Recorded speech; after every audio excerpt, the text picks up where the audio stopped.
We're live. Hello, everyone. I'm recording. From the industrial wastelands of Michigan to the fruited plains of Iowa, this is the American Reach. Perversity.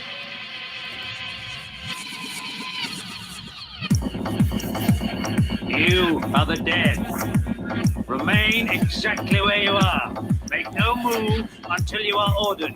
We burn them to ashes and then burn the ashes. That's our official motto. Now we can see you. Clasp your hands behind your heads. Stand out in the middle of the room. Stand back to back. Who can explain the fascination of fire? What draws us to it, whether we're young or old? Here comes a candle to light you to bed. Here comes a chopper to chop off your head. And welcome to the American Reach Factory Podcast. Nathan.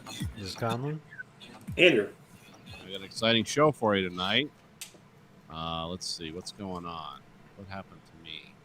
Last night, I was sitting in my room here, and I was painting something, and I kept hearing this voice over a loudspeaker, but I couldn't hear what they were saying because I was watching something on the computer. So I paused the computer, and it's like, "Step out of the house, put your hands up, walk backwards." I was like, what the fuck?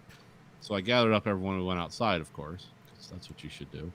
And about 4 houses down from me, there's like 20 police cars surrounding this guy's house. And I'm not naming any names because I don't know what's going on yet.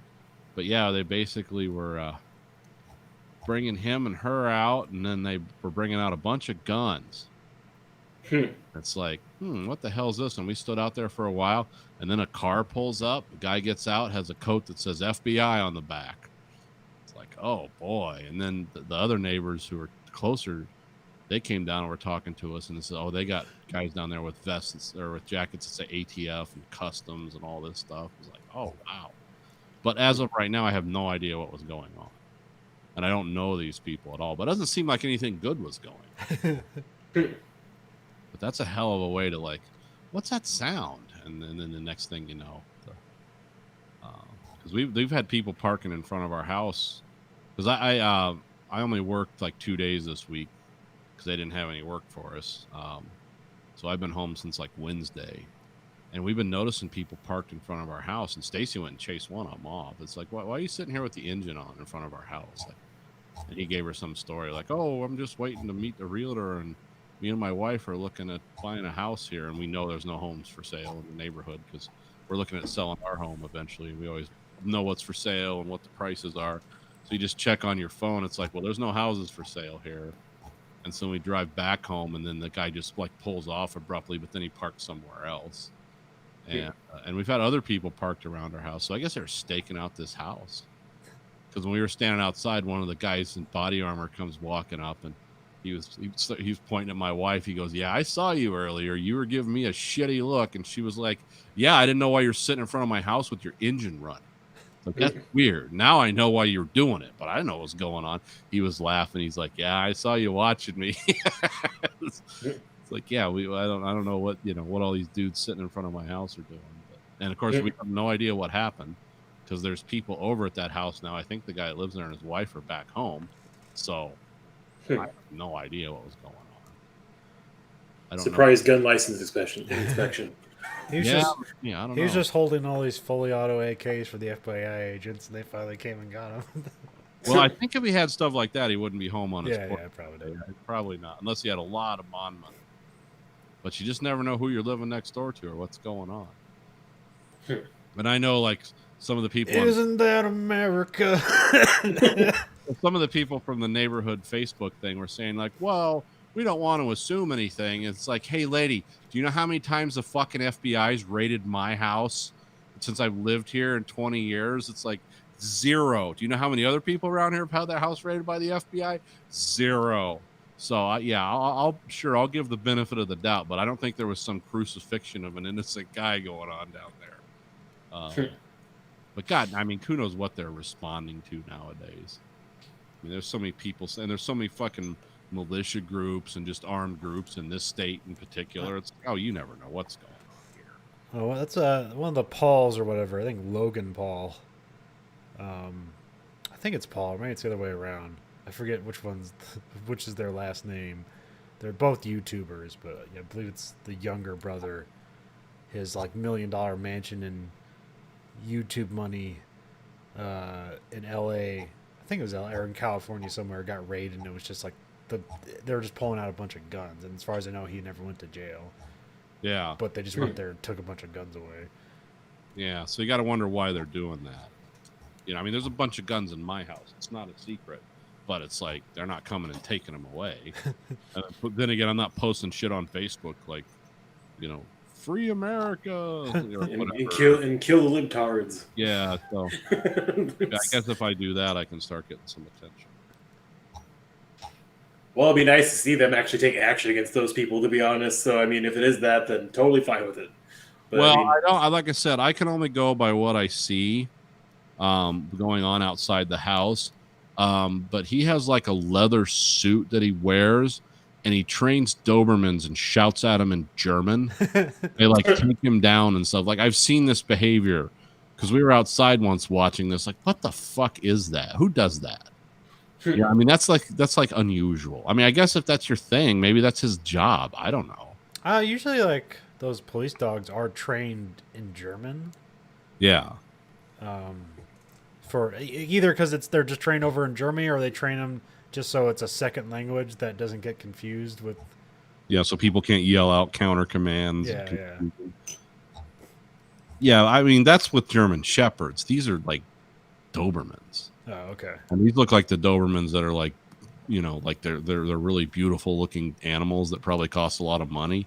So I don't know. I mean, that's just the stuff we've seen. When you see that for 2 years, and then all of a sudden you got a caravan of police out in front of your house, shining lights on the house with a SWAT assault vehicle parked there, telling you to come out with your hands up, and they got the place surrounded. I don't know. What assumptions can I make? Unless he had like some sort of like restraining order put on him, because there's some stuff like that, or if like it's like, all right, you're not going to jail, but you have a restraining order on you, and if it's severe enough, like all your weapons can be confiscated. Oh, okay. But like you don't necessarily go to jail. It's like just in case. So I don't know. It could be cheating on somebody. Huh? Does federal law enforcement usually show up to facilitate that? I don't know a lot about it, but like I know that's like a thing. Well, maybe it's I don't know. I'm not sure. Maybe I'm just thinking of like you can't buy a gun if you have a restraining order on you. Oh, okay. So maybe I'm thinking of it backwards, but I thought I'd heard of stuff like that. I know before. people that have gone through divorces where the cops come and take all the guns out of the house if it gets really contentious. I've seen that happen. Yeah. But that's if, people, but you have to like make statements and stuff to get that kind of like, oh, but that's kind of a situation where like guns will be confiscated, but you're still like free on the street. Yeah. So that's the only thing I'm like thinking of. Because if he had illegal weapons, he wouldn't be like back at the house. No, not unless he had some biker gang bonding him out or something. Yeah, I don't know. It's just a weird thing to see down the street from your house. But it made sense because we were starting to wonder, it's like, why are all these fucking people parked on the street all hours of the day and night with their engines running? Like, what are they doing? Now we know. We thought someone was casing houses for burglary. Now it's like, oh, it was cops. So, yeah. They stole that guy's guns. Yeah. Freedom! But, yeah, that's my big adventure story for this weekend, which consisted of me sitting on my porch wondering what's going to happen. And some of the other neighbors are like, should we go ask? It's like, well, you're not going to get a warm reception over there. So but if you want to, go ahead. I'll sit here and watch. You're impending a police investigation. Do not approach. Be afraid. You have suffered a traumatic experience. I understand. The only thing that happened to me this week was I paid a plumber money to find a leak in my piping in my wall that was making my basement wall wet and then getting a bunch of water on the floors. So that was fun. Oh, where was the leak? Oh, above my toilet downstairs, it was apparently like they used to have like another sink or something else down there, and they changed the plumbing up, so they capped it. But then the cap leaked, the pinhole leaked, so it soaked up all through the insulation in the wall, and eventually came out on the floor. And it was like, oh, okay. So he's like, oh, you just have to demo that wall and take everything out and replace it. And it's like, oh, so another insurance claim and another fucking more shit. So don't have a foundation leak, but have another problem. So There was a show. How about if we just put a fan on it and call it done? well, it's already had mold growing on the bottom part of it, and I've been spraying the shit out of that every once in a while because it always comes back. So I'm gonna guess that there's a lot of mold on the back end of the drywall. Bleach through the walls. Bleach doesn't kill mold; it only takes away the visible aspect of it. No, that's all you need to worry about. I wish. I paint down there. I spend time down there. I don't know if that's a good idea or not. I vaguely remember a show. I think it used to be on A&E, and this is kind of like pre-reality show boom. I think it was called like Human Wrecking Ball or something like that. And these guys did like housing demolition, but like they didn't have like power tools. They're like power lifters, and they just go in there and just punch shit apart. I mean, like that's a racket, man. Like have no tools and just like tear all this shit apart and get paid for it. That'd be weird if you didn't know it was coming. Hey guys, I'm glad you're here. Where's your tools? Oh, we are the tools. Starts doing MMA moves on your wall. Oh, what the hell? And I was also like, that was an idea I had for like a television show, where you start the show and it's just like this massive party where everything in the house gets fucked up. And then like the subsequent like episodes are like kind of highlighting something that was like fucked up, and it's like this is how you repair it, and it's like a Bob Vila show, Oh, okay. but with like college drinking shenanigans. Somebody let a pony loose upstairs. How you fix that? Simple things like somebody gets like tackled through a screen door. It's like this is how you repair your screen door. And you get into like way more complicated things, or like somebody shit a toilet apart. It's like this is how you replace your toilet. Yeah, and there's still people laying on the floor drunk when the guy goes up. Yeah. Aesthetic. I don't think I came up with a name for it though. So Party time. Party time construction and repair. No, I wish I could hire those guys. I'll probably hire the same people that are fixing my house for lower than I thought it would be. Because I got my estimate back finally. And that's the last couple of weeks since I talked to you guys on the podcast. And the insurance company paid me $2,400, but they came back with a bid for all the work being $2,135. So I'm like, score. And I don't have to pay $3,400 or more to get this place fixed. Because I was trying to find places where I could basically either take out a loan from our 401k and have to work at the same place for the next 5 years, otherwise take a penalty, or tap into the escrow in my house and basically pay it off for the next 10, 20 years and not be able to pay it off early without taking a fee. So I was like, oh, that sounds cool.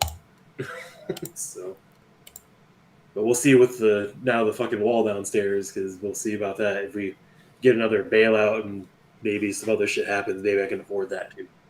So would be. Are there more bailouts coming?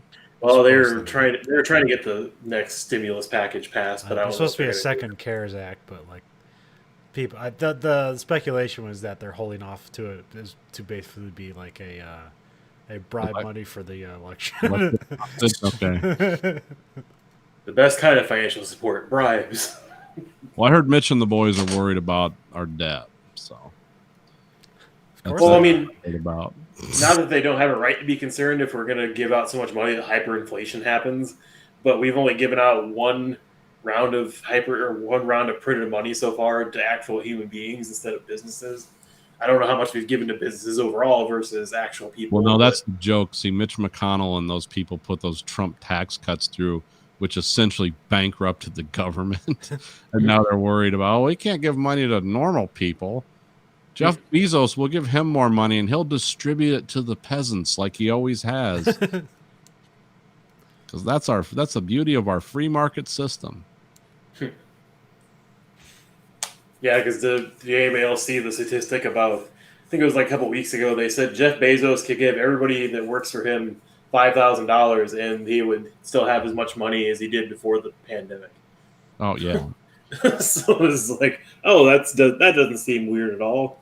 Well, he's got to have enough money to make an artificial black hole. I think that's his in game. Must be the first trillionaire. Yeah. Yeah, there was always a bunch of like interesting data points to show how rich Jeff Bezos was. The best one I saw was like somebody just took grains of rice, and it was like, and they had like 10 grains of rice, and it like represented basically like $10 million. And like, here's all the stuff you can buy. Now here's how much Jeff Bezos money he has, and it's just like a blanket full of like 40 pounds of rice. Yeah. I think it's really come to a sad point in this country where we protect all the people that have supposedly all the money, even though they don't actually have money, because right now the interest rate's been so low for so long. Companies are starting to get really in debt again because they're like, oh yeah, we can afford to borrow money and do a bunch of shit right now. Well, you know, they're actually poor because all their assets aren't liquid, so you know. Well, yeah. Well, I mean, you do make that a valid old song and dance. Well, I mean, it is a song and dance in one retrospect, but at the same time, it's like, well, you know, all these, you know, all the Walmart locations, let's say that for an example. Who is realistically going to come buy those for market value from Walmart? Because there's not a lot of people, besides the U.S. government, making the detention centers. That's pretty much the only people that are buying those. So it's like, And who paid for all the underground tunnels that connected them all? Was that the government? Was that Walmart? Did they work together? and who paid for all the what is it? Goddamn, what is it, Jade Dragon or what the hell it was called, where the military was doing secret training in like Texas and Oklahoma and like storing supplies and shit in Walmarts. I can't remember. Jade Helm? Yeah. Yeah, Jade Helm. Yeah, that's all right. So it's like, yeah, who was doing that? Who was paying for that? Like, yeah. Didn't she work on the Assassin's Creed series? Is that a superhero? Jade Helm. She undermines the government. Oh no, she undermines the Constitution. She's always at war with the U.S. Constitution, like physically, like trying to destroy the original copy. Oh, just like Amy Coney Barrett's trying to destroy the Constitution. That too.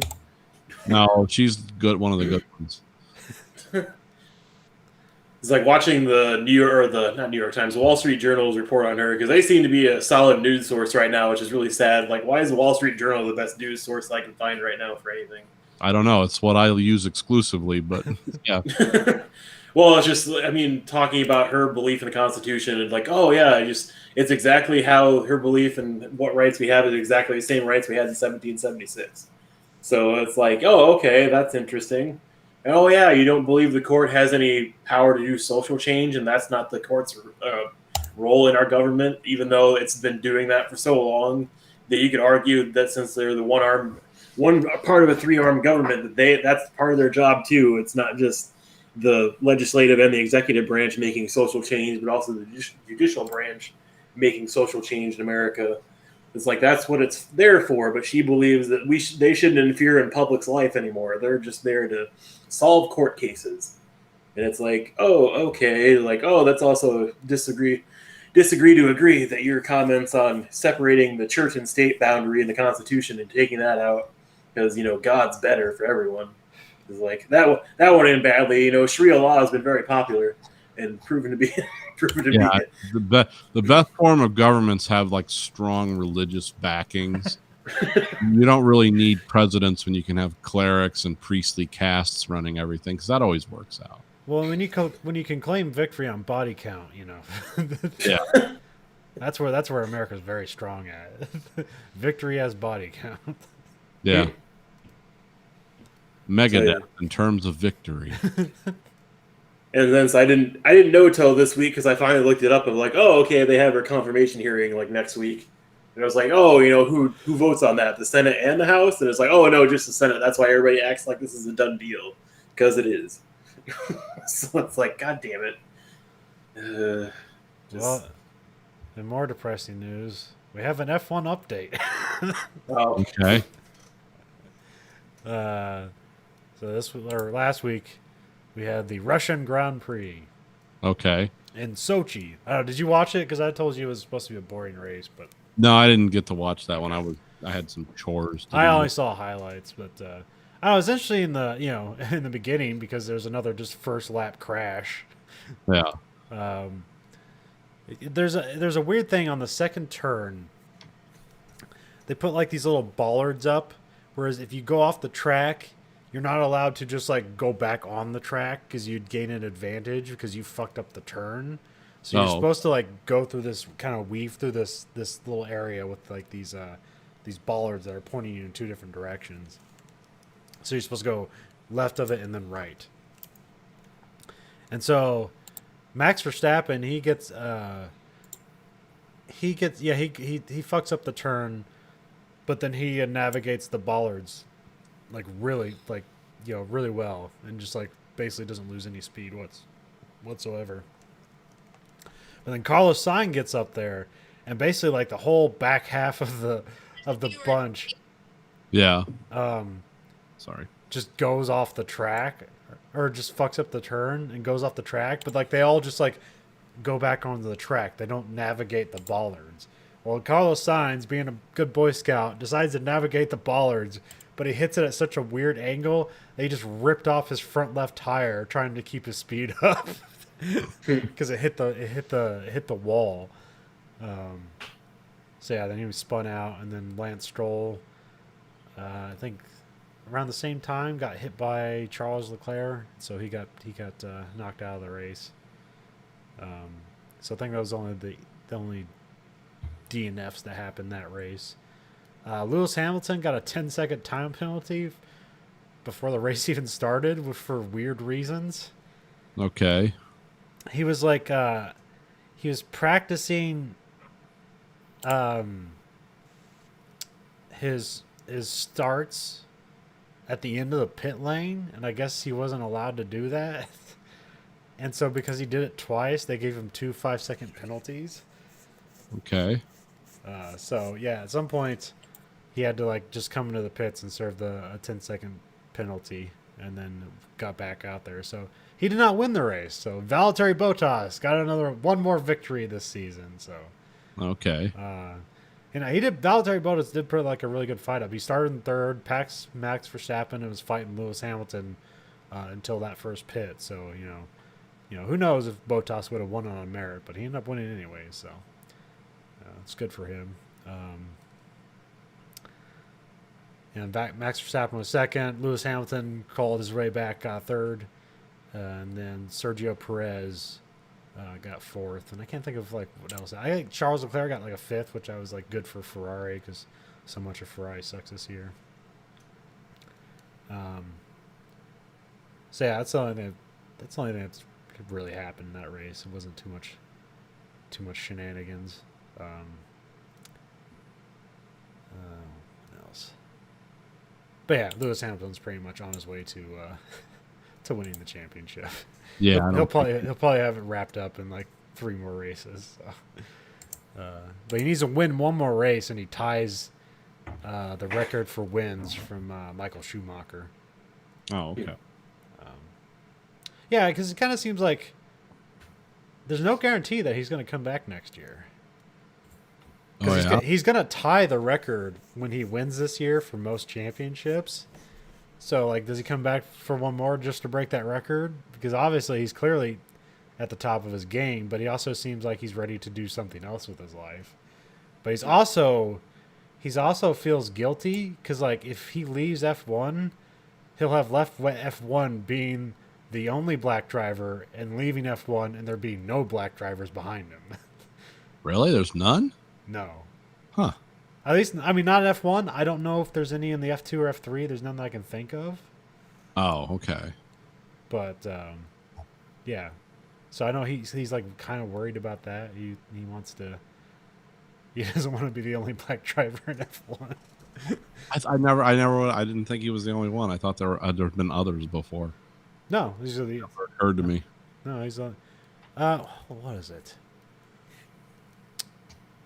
I mean, there may have been like some people that participate. I'm trying to think of it. Like, Because there's this documentary there's a documentary called Uppity about a black IndyCar driver. In the early '90s. I haven't watched the documentary, but I listened to a podcast about it. It seems pretty interesting. Basically, this guy was like a fantastic driver. He just like never got a chance. Like every team he worked for was either poor, and he was just like racing like at the limit on like old parts that just always broke down, or he had to deal with racism. Oh, okay. But yeah, I don't think he got to F1. He was in like there's like an F3 Renault league back then, and I think he was racing against Nigel Mansell, I want to say, who ended up winning the championship. And when Nigel Mansell talked about it, he would say, "Oh, he was a way better driver than me," but it's just like he's also very arrogant, and like that made it difficult for him to be on teams, and maybe being black made it difficult for him to be on teams. So. But yeah, he raced in a bunch of different leagues, and he was always like, on the cusp of winning every time, but it was usually just like money got into it. Eventually, Cosby backed him for the Indianapolis 500. Oh, really? Yeah. Huh. He qualified for the Indy 500, but he didn't win it. But I think he finished okay, like in the top 10 or something like that. He drove in like a bright yellow car. I think it was like 91 or something like that. But yeah, that was kind of interesting. But yeah, I don't think he ever got to F1. He was like in the the junior leagues there, and people said like he's better than people who went on to win championships in F1. So by the transitive properties, like that guy could have been a champion pretty much anywhere, but shit got in the way. Yeah. Mainly racism. And the other F1 news is Honda is dipping out of F1. They've had enough, huh? Yeah. Apparently it was a close vote, but eventually the president of Honda said they're committed to their carbon emission goals by 20 whatever, so they're not going to participate in F1 anymore. So Red Bull and AlphaTauri will have an engine for 2021, but then after that, Red Bull has to go get another engine. Who do you think they're going to go to? I don't know. Right now, Renault is the only customer of themselves, and that's the manufacturer that Red Bull dropped. Okay. So that would be hilarious if they went back to Renault. I would assume they'd go for Mercedes, but I don't know. It depends who offers them a good deal. Like I could see Ferrari being desperate for like, hey, we know our engine sucks, but please buy our engine. Yeah. And then Mercedes, they just seem to be good, but I think the thing with the Mercedes engine is because the way they built the engine is it's kind of all in one. The way they built the aerodynamics and their engine is all in one. So if you get a Mercedes engine, you basically have to use their aerodynamics package to get the best out of the engine. And I'm not sure if Red Bull wants to do that because they have their own take on aerodynamics. It's called a high rake something. I don't know, something. But they used a slightly different aerodynamic system than what Mercedes does. So I imagine they'd want to do something different, but they could go back to Renault, which that would just be fucking weird. Apparently, if they can't get an engine from somebody else, they have to use Renault because Renault doesn't have another customer.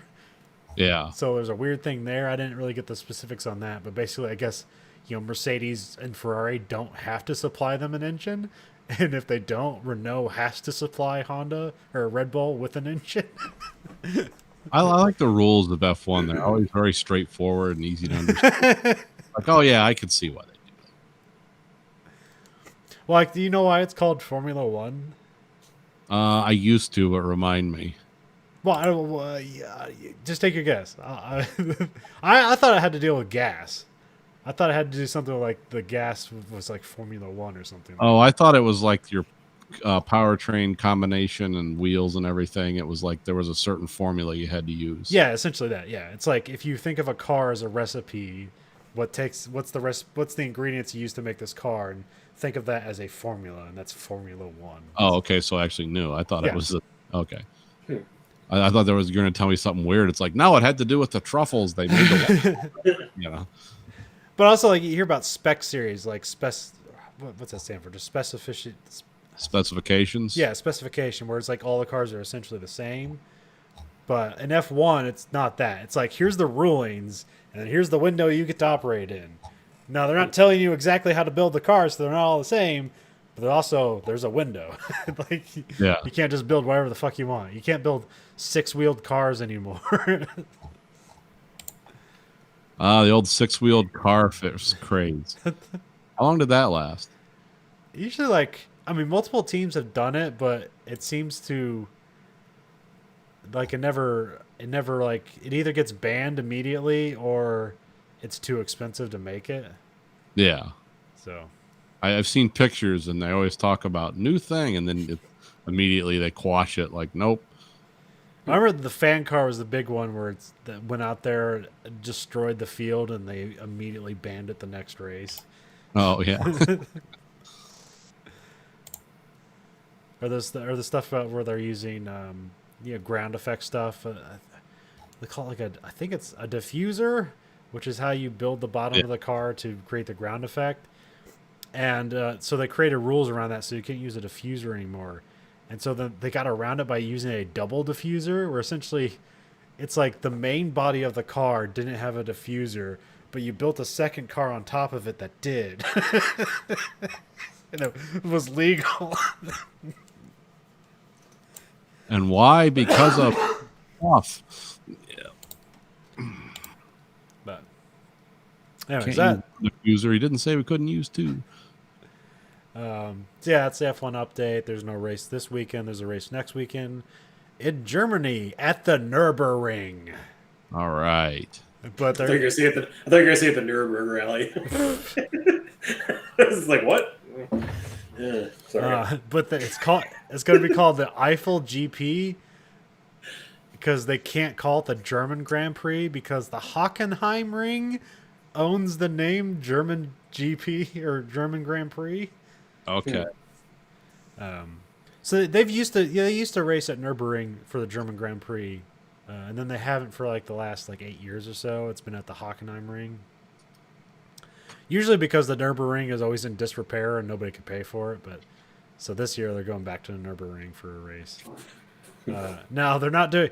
Now what the Nürburgring is really known for is being a fucking gigantic track Yeah. that takes 8 minutes to complete one lap. They will not be doing the entire Nürburgring. Oh, they're gonna cut it a little bit. Yeah. So, well, there's some shit where that the Nürburgring goes out into the woods, and it's like a 2-lane road, and it's just well, you're just, and you can look at maps. It's here's where all the people died, and it's all the place that was just hard for the ambulances to get out to. That was the one where the guys on Top Gear got a Bugatti up to its top speed and ran out of fuel, right? I'm not sure. I don't remember that one. So, Well, they were racing around a part of that Nürburgring, and they're like, it's 205, and then all of a sudden, it's all out of gas, and it holds 18 gallons. So it's it just ran through a lot of gas. yeah.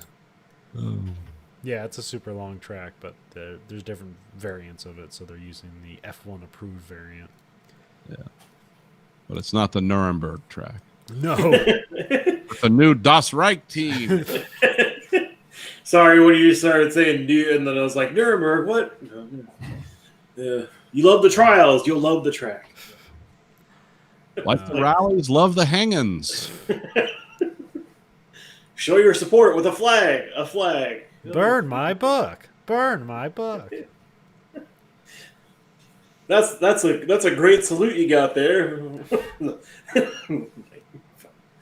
I remember when the guy from the British guy from Top Gear, when it was actually a fun show with Clarkson and those guys, he got in trouble going to Germany, saying how they had their street signals, but it was always an arm shooting up, telling you where to go.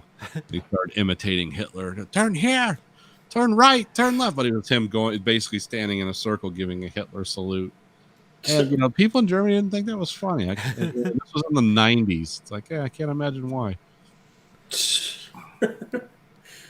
Just like me watching Flashdance for the first time last weekend because I didn't have anything else to do on Sunday. So I was like, oh, I've never seen this movie, so I watched it. And there's just this one annoying character in the whole movie. He just keeps making Pollock jokes the whole time, and it's like, wow, this is really something that was popular in the 80s. Like, I didn't know Polish people are so hated in 1984. Oh yeah. It's aged really well. They were the. Yeah, I feel like when I heard Polish jokes, I had no idea why they were being told. They just existed for so long that people just knew them in perpetuity. Now they're just dumb people jokes. It's like they just poured them over. What was the last Pollock joke I heard? Oh, it was around 9/11. They talking about the Polish hijackers that tried to emulate it, but they stole the Goodyear blimp, and so far they've bounced off 3 buildings. That was the most recent one I heard. I haven't heard any since then. Because also the sticking point of that movie was the relationship between like a 40-year-old guy and like an 18-year-old. Yeah. And it was like, what the fuck, really? Like, and then like the part where she's like wearing like a tuxedo and then like takes it off and is like, oh, that's an interesting choice. And then she's just wearing nothing under like the cummerbund, so it's just like a striptease type outfit, and she's just saying how well she fucked him last night. And it's like, wow, this is a man's fantasy. Yeah, a lot of movies in the 80s were like that. Remember, that was Don Simpson and Jerry Bruckheimer's first movie. Oh, really? Because I saw that Jerry Bruckheimer produced it, and I'm like, oh, really? Like, yeah, that was his first movie. And then after that was Beverly Hills Cop. So. Oh, Jesus. Oh wait, no, Top Gun might have been first. That right? Oh, well, either way, I mean, because you think of Top Gun as being like this like highly budgeted action movie, but really like because they wrote that script in a way that they could basically get all the participation they wanted from the Navy. They basically shot a movie for like $12 million and made it look like $100 million movie. Yeah. Yeah, because they didn't have to build an aircraft carrier. That was all provided. Oh, everybody see the news that Bill and Ted made their money back and made a profit now with all their streaming stuff. Yeah, good. Yeah. No, I've seen that. I saw the headline. I thought it would be more. They said they only made like $35 million on VOD, but apparently that was enough. So. Yeah, well, I mean, that's good. I mean, it doesn't leave a blueprint for a lot of Hollywood movies that have a way bigger budget than that to make money on VOD. But no, the success is the Trolls 2 movie. Like, that one is huge. Because when that first unexpected too. Yeah, because they just put it out there. Because also that was Universal, and they were bragging about how much money they made off of it, and that's when the theater's like, we're not going to show your movies anymore because you're bragging about not using us. Theaters reopen here. Well, I don't know now, but plan to open next week. You won't get me in one, but yeah, they're going to be open. I looked up for a bit. They are open here, but I just I was thinking about like, should I go see Tenet? And then I was like, I'll just wait. That's the one I was thinking about. I was like, well, cool, I can see Tenet. And then I'm like, no, I don't want to get fucking coronavirus. Well, also I looked at the reviews, and they were kind of like, it's like incomprehensible, but also it's cool. So yeah, I could probably watch it at home. Yeah, I'll get as much out of it. Well, because one of my coworkers her daughter wanted to go to the BTS movie. So they went to that on Thursday night, and she was like, yeah, there's nobody else in the theater. But she's like, we paid like $40 for the tickets. And then she was like, I wanted a drink. So I went and got a big Long Island iced tea, and it was $16. And I was like, oh, how was that? She was like, really weak. There wasn't any alcohol in it. I'm like, this drink's 90% alcohol. How the fuck is there not alcohol in a Long Island iced tea? Like, it made no fucking sense. It was just like, makes sense. That's profit. Yeah. But I was like, well, because I've always wondered about the bar in Warenberg, because I was like, oh, I wonder how much stuff is, because sometimes it's like, oh, it might be nice, have like a, like a rum and Coke or something and go to a movie. And then it was like, oh, not now. Fuck that. Well, the trick with drinking like in places like that, this is just my opinion, because you always get beer, like something they can't water. Don't order like liquor drinks, because that shit's always going to be cut. But it's hard to water beer. But when I get fucked up at the movie, I just bring a flask with me and have my son drive me home. 'Cause that's a good father and son experience. Well, that's what she was. Sorry, that's what she was saying about her daughter because she's like, I got hammered, but my daughter drove me home. Yeah, that's what you want to teach your kids. Do you remember that web comic Red Meat? Yes. I remember there's one. I vaguely remember like the comic, but it's something like it's just the dad and he's like sitting next to his son. And he's like, "Geez, Billy, like why are you excited? Like there's tits, there's action. It's like there's people dying. Like why are you excited?" It's like, "Well, Dad, you better let me huff what you're huffing because we haven't even gotten to the movie theater yet. We're just sitting in the car." That was fucking. Yeah, I think it was like, Dad, pass me the cough syrup. Yeah. That's it. I used to have Red Meat comics all over my toolbox. This was like a decade or more ago. And yeah, I remember someone asked me about that. I put the weirdest comics you could find on there. And yeah, my boss was like, yeah, there's some people that didn't like the shit on your toolbox. It's like, what, I don't have naked ladies on it or something. It's like, no, it's the weird comics. They don't like that. It's like, well, then don't read them. I don't know, because it didn't have obscenity in it. Or it was just weird shit like that. Because they'd have like the farmer leaning against the fence and he'd always describe some bizarre situation. The cows got sucked up into the UFO last night. And the guy would be totally nonplussed, responding. I'm like, oh, really? That. I like the ones with like Milkman Dan because he's like just a smiling milkman, and yeah, it's like, "Hey, I brought you your milk, Ed." And he's like, "Yeah, get the fuck out of here, Milkman Dan." It's like, okay. No explanation why there's hatred between them. It's just like, yeah, fuck you, Milkman Dan. Yeah, or Milkman Dan was always running over the dog or something. Yeah. Something awful is always happening behind the scenes in Red Meat. So. Yeah. It's essentially like a 1950s Dennis the Menace kind of like comic, but with irreverent modern humor.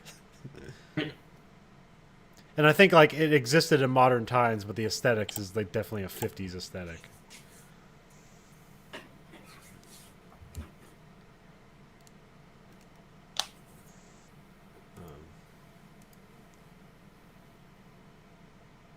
So anybody else watch anything else on the movie list? I know I put some stuff up there. Is stuff I watch. I forgot to put Rick and Morty season 4 up there on television, but. Oh wait, I found a perfect Red Meat comic. Okay. It's the dad with the pipe and the son standing outside. I really love the stars, Dad. I want to be an astronaut someday. Whoa, did you see that big bright flash on the moon? Yes, I did, son, and I'm pretty sure that was the reflection of our sun exploding. I'm guessing we definitely probably got a few seconds before we're vaporized, so at least you'll get to travel through space. Yeah, it's just basically constant shit like that.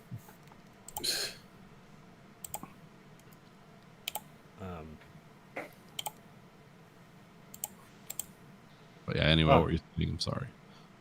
No, I've only seen Bill. The only newest movie I've seen was Bill and the Ted Face the Music, and I was waiting for you guys to see it. Oh, that's fine. No, because I rented that Irresistible movie that used to be Swing State last weekend. It was my wife's birthday party weekend or whatever, so we're watching that, and that was an interesting movie as far as just like, well, that was kind of a weird choice, but also interesting in the way it ended. So, because it used to be called Swing State, and I was like, what the fuck? It made sense to call it Swing State because Irresistible doesn't make any sense. It's not a rom-com. It's a fucking satire about politics and how it's broken in the United States. It was just like, why the hell is it called Irresistible? And then it gets to the end, and then it just reads the resist on it. It's like, oh, is that something Jon Stewart thought would be cool? Or okay, that's what I thought. I thought this was that Jon Stewart movie. So yeah, because that's why I rented it, because I was like, oh, Steve Carell and Jon Stewart directed it and wrote it. And I was like, oh, that might be pretty good. And it's like, yeah, it wasn't bad, but I wouldn't say I enjoyed it. So... Yeah, let's see, what have I been watching? Well, I'm current on The Boys because that comes out once a week now. And I watched all of Utopia.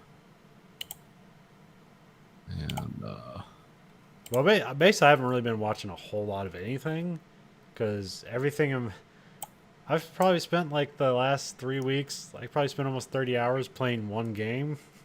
Yeah. which is Spelunky 2. Okay, what's that about? Is that some kind of cave crawling game? Essentially. Okay. It's a roguelike. So essentially, you have one life to try to get through these caves. And every time you die, you start all over again. And I just keep playing the shit out of this game, and I really don't know. At this point, I don't know why I'm playing it. It's not that it's a bad game. It's just like I keep trying too many things at once. Oh, And so many things can go wrong. Like you can go for, like just like if you like forget to look at something, like it's just be a pinball chain reaction, Rube Goldberg of just your death happening. It's like, well, everything was fine. My health was good. In fact, it was better than ever. And then like just a lava pit explodes and you're dead. no, okay. Yeah. So, but the interesting thing about Spelunky is it's kind of like nothing's necessarily explained to you. It's like all you do is like it's a 2D game and you just kind of navigate. You start at the top of a cave and you navigate your way to the bottom and you leave. And there's always enemies and traps in the way, but there's all this hidden shit in the game. So in the first game, there was you could beat the game by just like reaching the end and killing the final boss. But then there was like this special secret boss you could get. And what you'd have to do is in the first stage of the games where you're just in the cave area, you could find that's called the Wadjet Eye. And you're like, what's that do? And it doesn't tell you. You just have to find this shit out through the community. And then like when you get to the jungles, this Wadjet Eye would glow when you're near the entrance to the black market. And you have to use bombs to like blow up the level to find the door to the black market. And then once you're in the black market, you have to like either have enough money or just kill all the shopkeepers and get this special Ankh key. Then you have to take that Ankh key to the final boss. At the final boss, you have to get the boss to like drop down in this lava pit below over a door. And if you have the Ankh key and you stand on top of the boss while he's dying in lava, you can enter this door to then go to the actual final boss. And remember, at all times, if you die once, you have to do all this shit over again. No, okay. So I keep doing way too much in every run. I keep trying to like, what's this do? What's this do? Because there's a lot of new things to the game. Like there's one level where there's just a sword and a stone, and you can't interact with it whatsoever. But in a different area, I found a level where if you have enough bombs or you find a secret, you can just like keep going down further below the exit that's normally there, and then you enter in like this weird area that has a bunch of vampires, and then at the top of it you'll find a crown. Now I'm guessing if you bring this crown to that sword, you could pull the sword out of the stone. I have no idea if that'll happen, but I bet I can spend 10 hours trying to figure out if that works or not. Yeah. It'd be something to spend the whole day trying to do. And it's just a podcast game I do, and like I've just been reluctant to look at all like, hey, what's everybody else doing? Like, what exactly does this? I just refuse to look at it because I want to figure it out for myself, and I've wasted 3 weeks doing it. So I have not watched a whole lot of television or movies. But the other thing I've been obsessing over that I've been watching on YouTube is board games. Okay. Because I got those couple new board games, and so now I've been just like looking at cool board games that I'm never gonna play. Although I can play that card game by myself, that's cool. I got another expansion set, so of course, spent like $200 in that fucking thing. Although it's good. I now have an endless game that doesn't require power. So in case Derecho 2 blows through anytime soon, you're okay. It blew my cards away. Fuck. Well, I enjoy playing it with you, so I mean, hopefully at some time I can get some time off, or you have time off when I have time off. So. So let's wait. We'll wait till there's not a pandemic around. You're glossing over the important. So yeah, I picked up another game I'm probably never gonna play, but I got this is just the rule book. Arkham Horror. Let's see.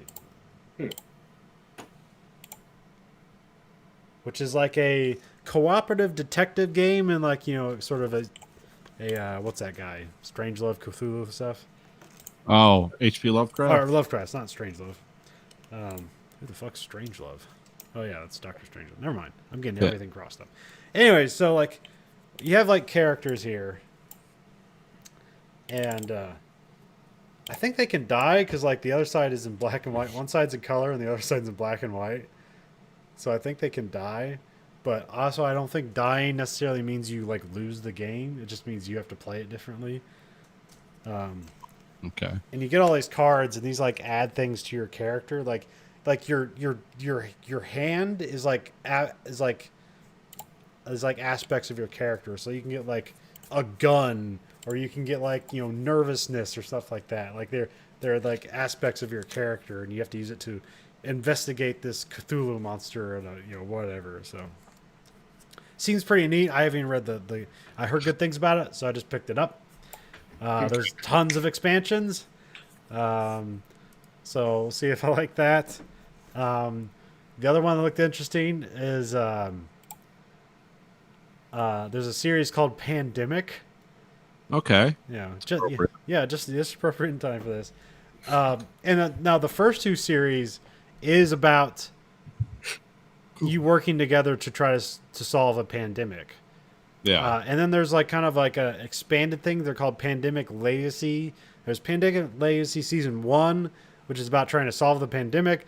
There's Season 2, which is about basically the sort of post-apocalyptic aftermath of the pandemic. So you didn't solve it.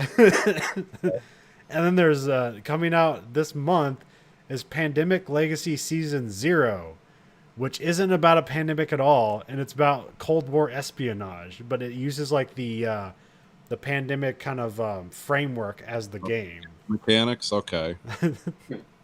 Which is something that seemed really interesting about it is like they kind of talk about the game as if you can only play it like a few times. Like it only has like essentially like one playthrough per person, because like once you know what's going on and you kind of learn the narrative, like that's kind of it.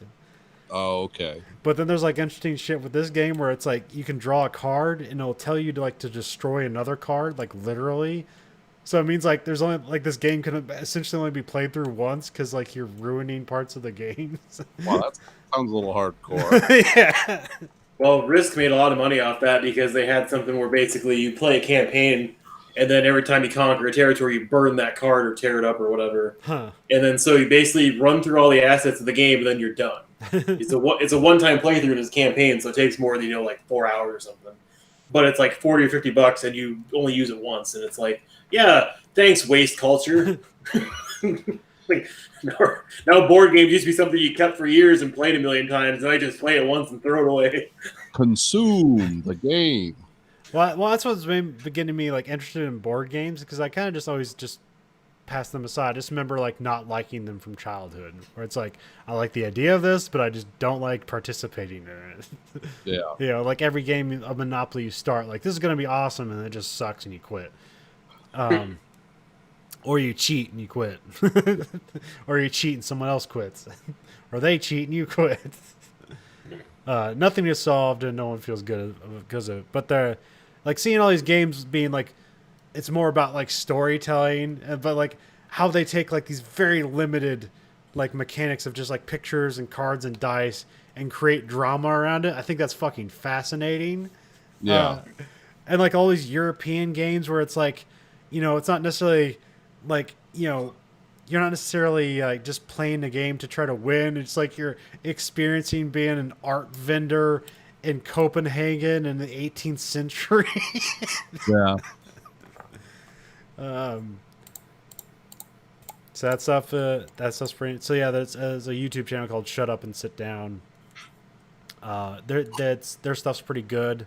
It's basically like what if Top Gear did board games. Okay. So they're British, so they're like, it's very well done, but also now it's made me like, oh, this is just like the British in-house style.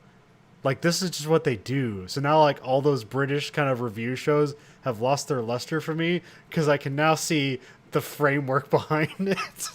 Yeah.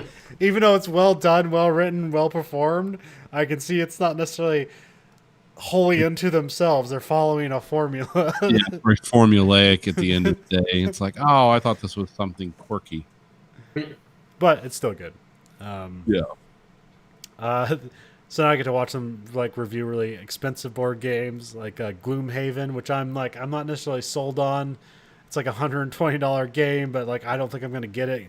But they keep saying like this is probably one of the best board games ever made. I'm like, I don't believe you.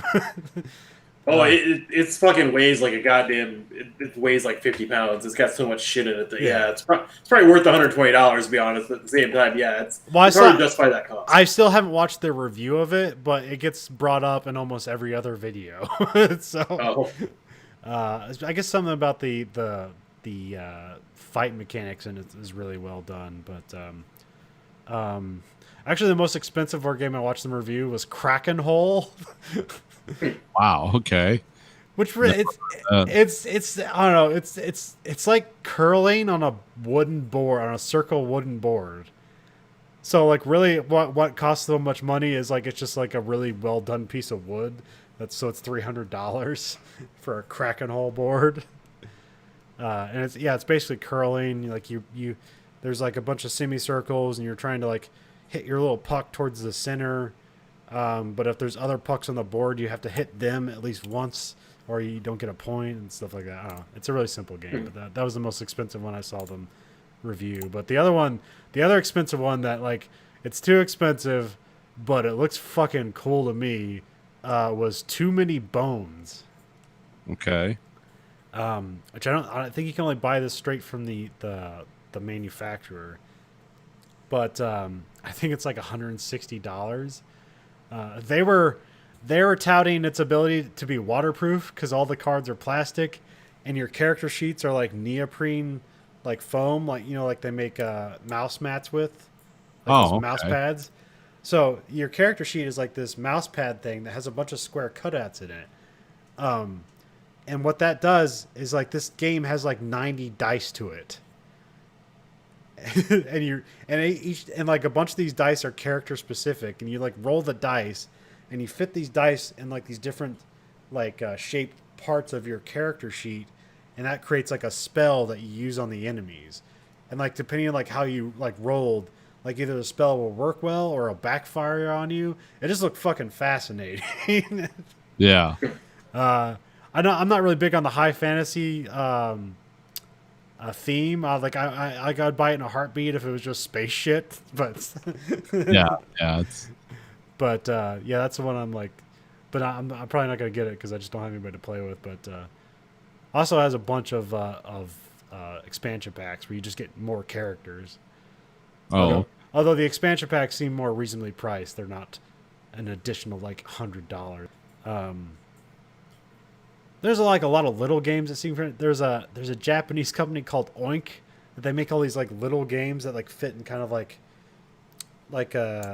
almost like a card deck. Like if you take two card decks and set them on top of each other, that's how big these games are. And it's just like a bunch of shit inside them, and they have like really cool graphic design aesthetics and stuff like that.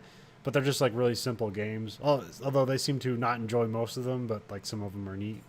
Yeah. You more or less get them for the aesthetics rather than like what you're actually going to play them. There's a card game that seemed really cool called Land, Sea, and Air, where it's just like each of you have a deck, and it's all like World War II art, but it looks like art like that you would have on the front of like a box or a model. Like that's kind of the art they have on the cards. Oh, okay. And you have 3 different sectors. You have like land, sea, and air, and you have these cards that are specific to land, sea, or air. And you play them, and you're trying to see, which you have to win at least 2. Like you have to win at least 2 of them to like get a point or something like that. But if you flip the card over, it's an automatic 2 points for anything, for any field. But you can retreat at any time. So it's like this whole dilemma of like kind of like bluffing your way to pull out a victory at the end, or just or if someone's like guessing they're bluffing, you just retreat, and then like you lose all the points you were gonna get. Really simple. It's like a $12 game. That one looked really neat. A lot of neat little stuff. A lot of cool, just $200 games that I'm never gonna play, but they seem neat at the time. So. Yeah, I'm looking at this the one Too Many Bones. It's like that looks really elaborate. Yo, a lot of dice, and you insert dice into things as you Yeah. roll, and it connects things together. And I think all those dice are like character specific. That's why there's so many. yeah, that's what they seem to be. But yeah. So yeah, that's my adventure into board games so far. So Adventures in board games. Well, we let's see. We watched a movie this week. did you watch it, Andrew? No, I didn't look at the email until too late, so I didn't have time to. Sorry. No, you didn't miss much. So Oh well, good. I couldn't remember the name of the movie until I looked at it again. So, because my wife was like, "Which one?" I was like, "Which one do you have to watch tonight?" I'm like, "I can't even remember now, to be honest." So, 'cause I know the Powers one was next week, right? no, Oh, that was this week. Sorry. no, we didn't watch the Powers one yet. Okay. That's Yeah, the- we were waiting that- for you to come back, I think. Yeah. No, like I think you already watched it, Nathan. And you gave me your opinion on it. It's like, oh, well, I guess we don't have to watch that for this. Oh thing. yeah, I think I did. Yeah, I remember. So that's why I haven't picked it yet. But I mean, I guess we could if we were going for a theme, because we did a German superhero movie last week, Yeah, which had a good first half and then a mind-numbingly generic second half. yeah. And then now we're doing a span. I thought this was going to be a superhero movie, and a Spanish one, but it's not exactly that. It's about superheroes in theme, but not in reality. Yeah, it's kind of unknown origins, or in Spanish, origines secretos. I don't know how you say it. Secret origins. Yes, unknown origins. So it's a like a police. It's a cop movie. It's Seven, but instead of Seven Deadly Sins, it's about superhero origins.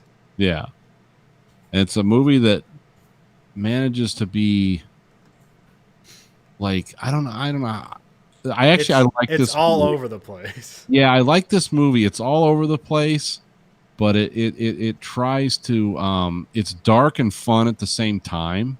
Well, Like- yeah, it has like a, yeah, it's very dark. Because especially you watch the opening credits, and I was like, I thought this was a comedy, and the opening credits is just like dingy shots of like drugs that are Yeah. like covered in dirt, and it's like, what the fuck is this movie?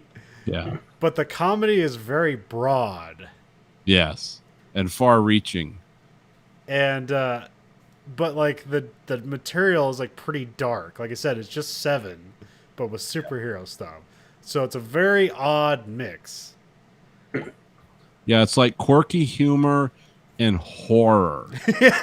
Like horrible violence and people deformed and being torn apart and murdered, but then kind of looks like, oh, quirky weird humor. Because we got the main character who's the young cop. What's his name? David? I don't know. Yeah. That sounds about right. And then you have the retiring cop.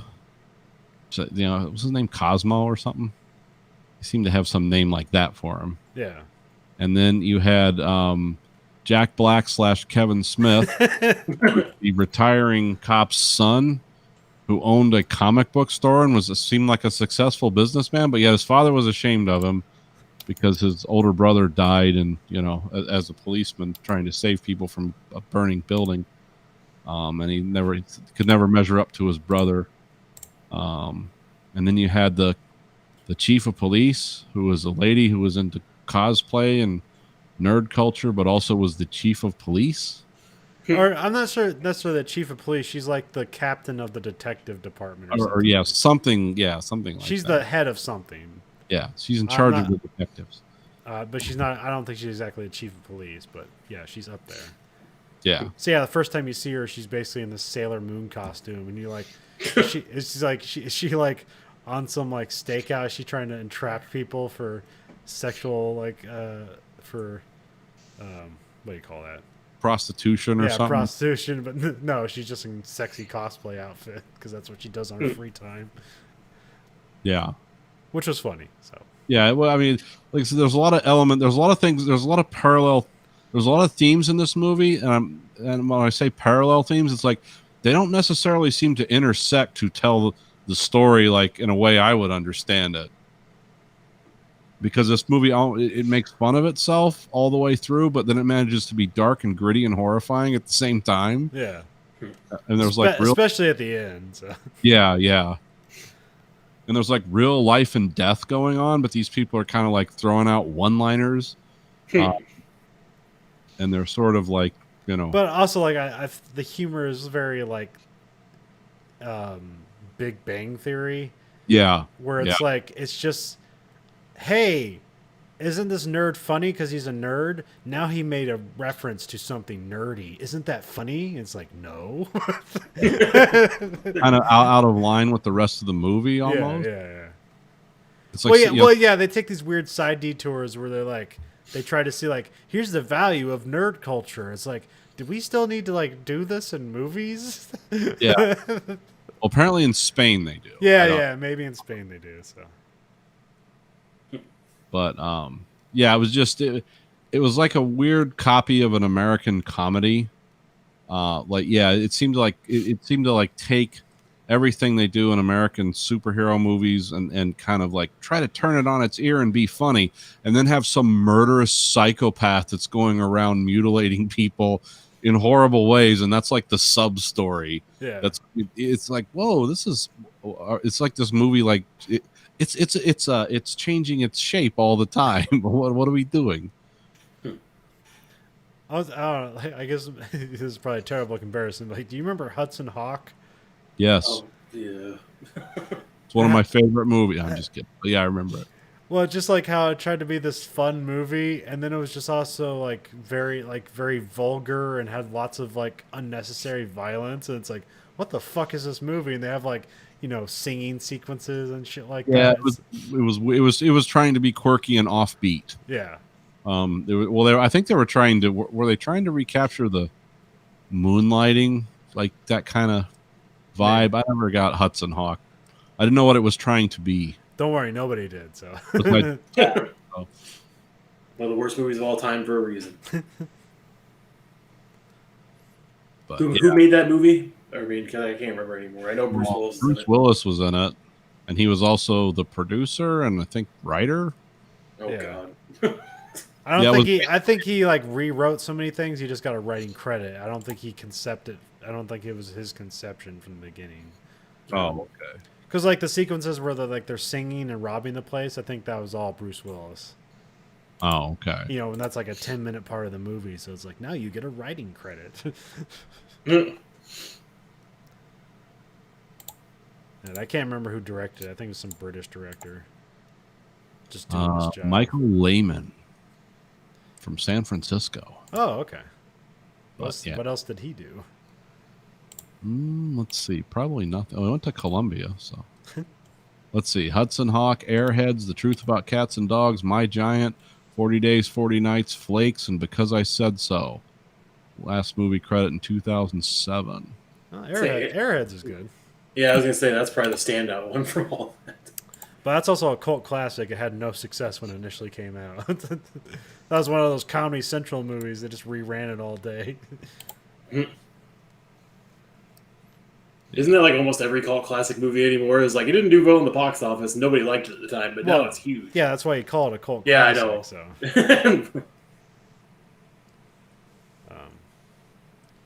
Because it's like it's not like Star Wars is a cult classic when everybody saw that fucking movie.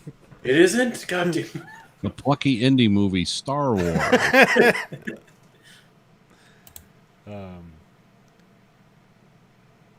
But yeah, what else about this movie? Yeah, there's the plot where it's essentially this killer is seemingly trying to create the origin stories of superheroes, and it's not clear as whether that he's just using it as a basis to kill somebody or if he really wants them to turn into superheroes. Like, does he believe that or not? It's like it's not really clear, other than just at the end he's like, he's just a crazy guy. Yeah. He's gonna dissolve his face in acid, so you don't know who he is. His nose disappears, but somehow his eyes are okay. Yeah, it doesn't all hang together well. And again, when they poisoned the comic book dress up club with polonium, it's like, oh no, that's not instantly fatal. That's just designed to kill you slowly and horribly. Although that was the best joke in the movie where The internet guy. yeah, the guy who doesn't pay for comics at the store, he just buys them online. He's like, "Oh, you're the guy that buys all the comics on the internet." It's like, "Yeah." It's like, "Yeah, there's still lemonade." And he goes and Some lemonade. goes to go take a fatal dose of polonium. I guess that guy's a famous comic book artist in Spain. Oh, okay. That character in particular, that guy who had the Cobra Mustang, he is actually someone. He's like the Stan Lee of Spanish comic books. Oh, okay. But yeah, the detective character, he gives his backstory, and it's essentially just Batman. Yeah, it's Batman's backstory.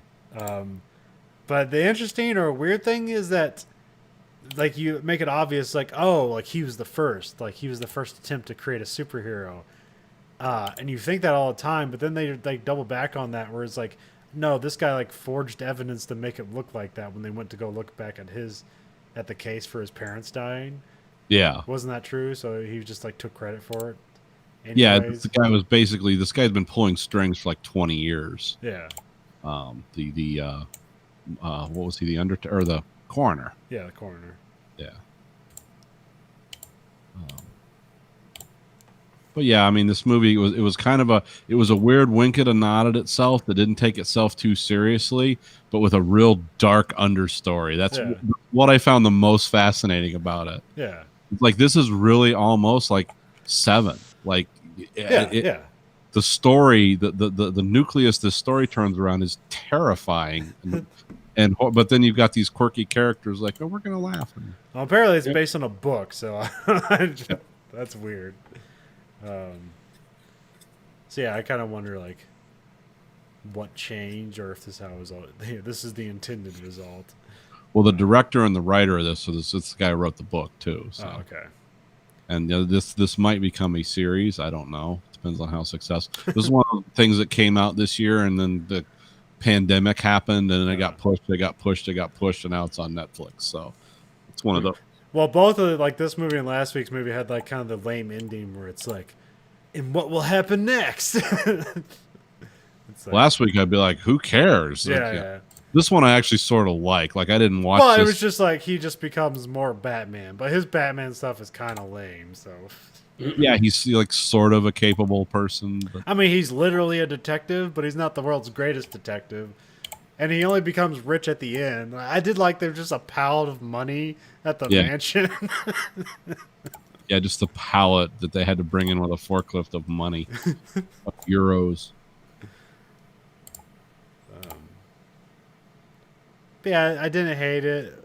But it was also just like it was okay. But I didn't hate it because it was a foreign film that was kind of copying things we did in a fun way. Well, this is another like week where it's like I kind of been choosing foreign movies like because they seem to just be better on Netflix. It's like, hey, look, foreign movies can be mediocre too.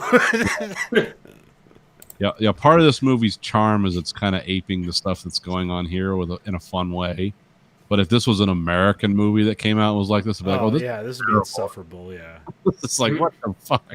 Yeah, I'm giving it more leniency because it's a different culture. So I'm like, yeah, maybe I just don't get it or whatever. So yeah, and some of it does work, but I don't think all of it works.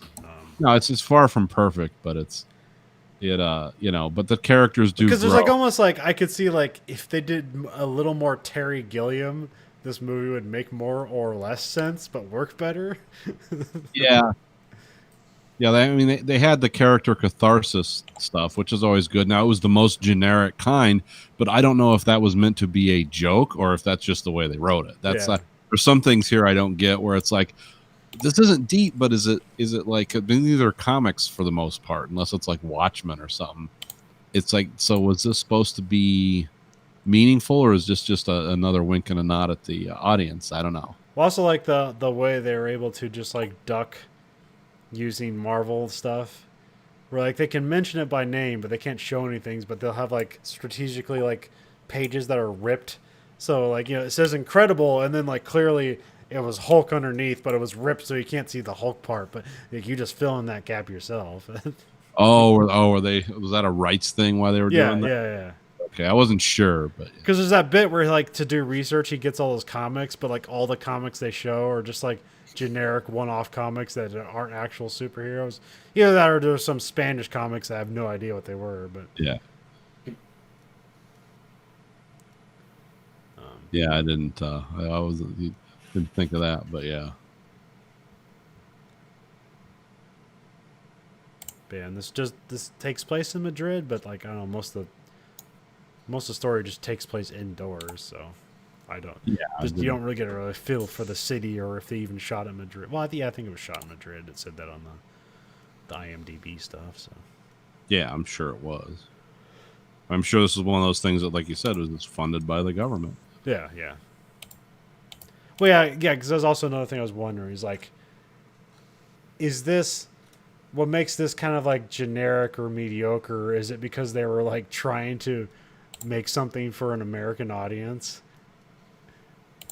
Like, did they miss their own point trying to aim for an American audience, and they didn't realize, like, no, we want your weird, quirky stuff. We don't want your generic American version of all what we already have. Yeah, we have our own generic dead culture. We don't need yours.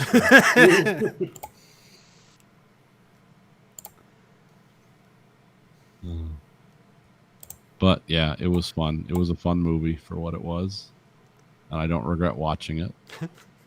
It's short. It's only an hour and a half, so Yeah, it didn't seem very long. Like, oh, standard run movie. which I think it was the last week's movie was short too. So Yeah, these aren't very long. The superhero ethos.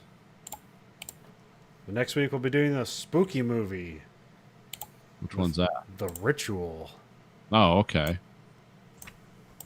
which is supposed to be kind of like almost like a successor to Blair Witch, the Blair Witch Project. Oh, okay. I like that movie a lot. The first one, I didn't care for any of the follow-ups. Yeah. Except for the one the guy with Burn Notice is in, right?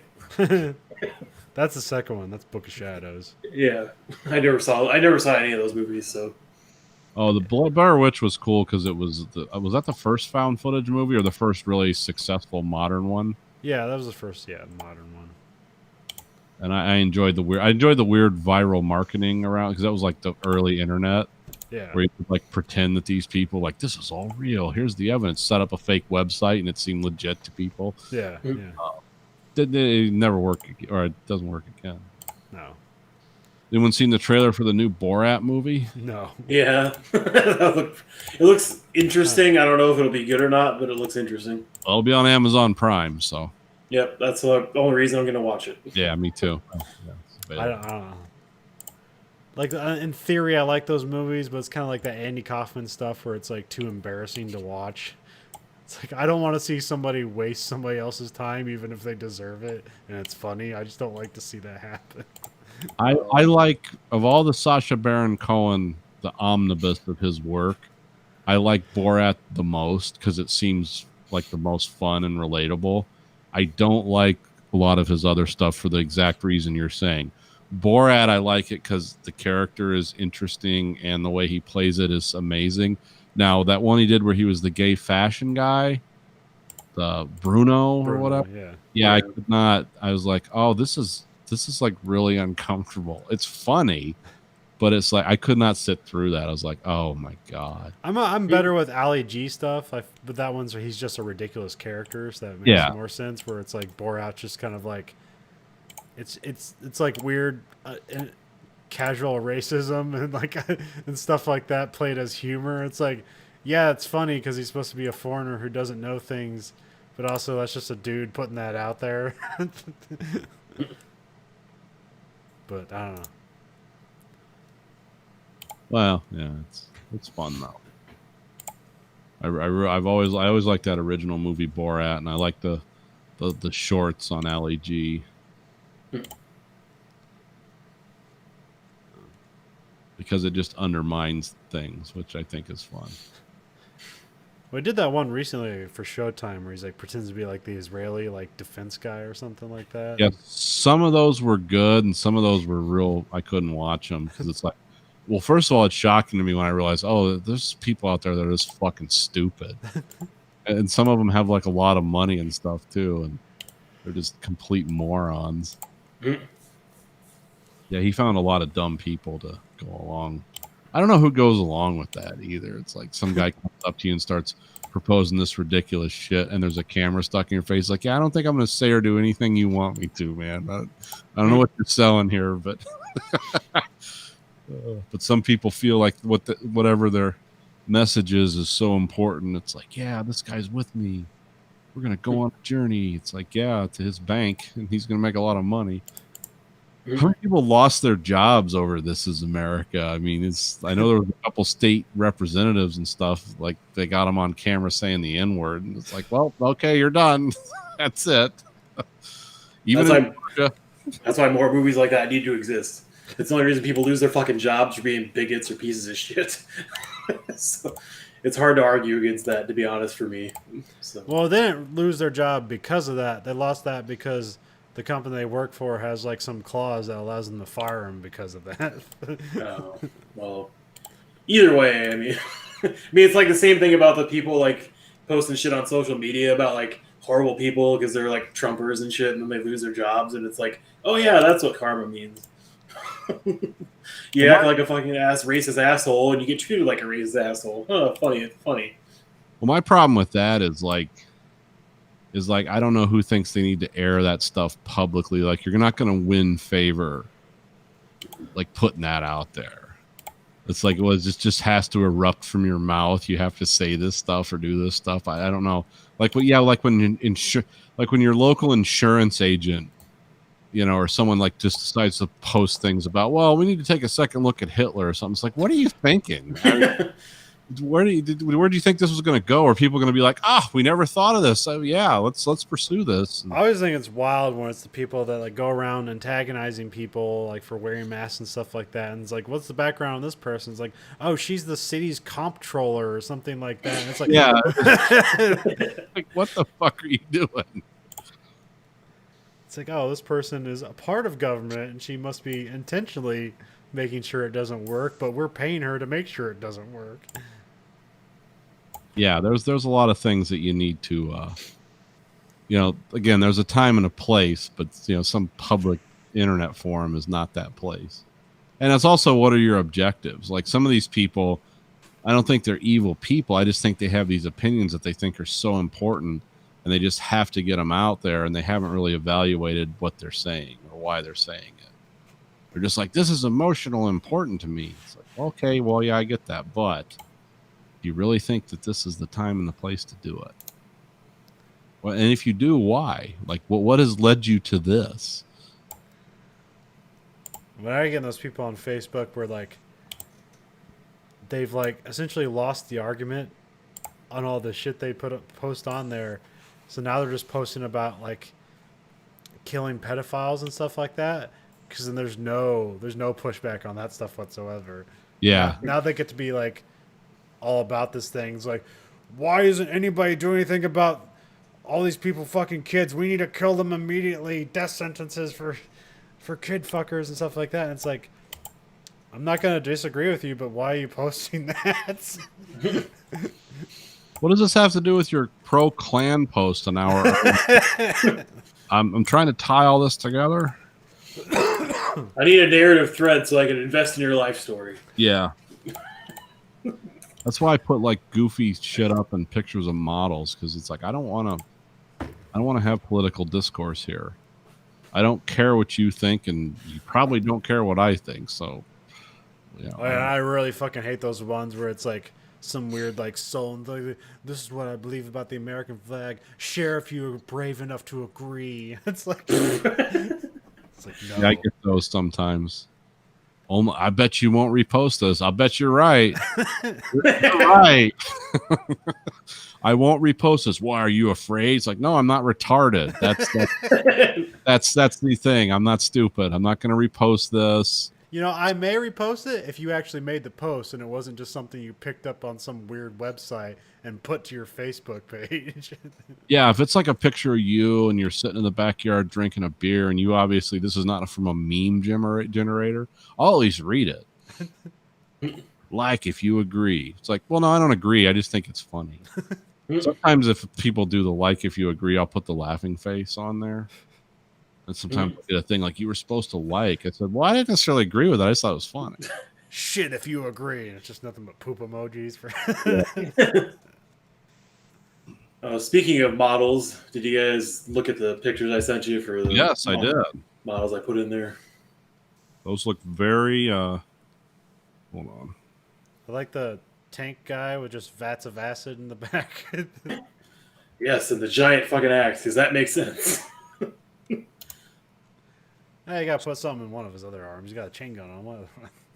No, I know he's got quite a bit of shit. He's got a cannon in his belly too. Now, what So- faction do those characters belong to? Oh, they're both Khorne. So basically, they believe in warrior prowess and blood for the blood god and skulls for the skull throne. So basically, just killing shit and taking the reward from it.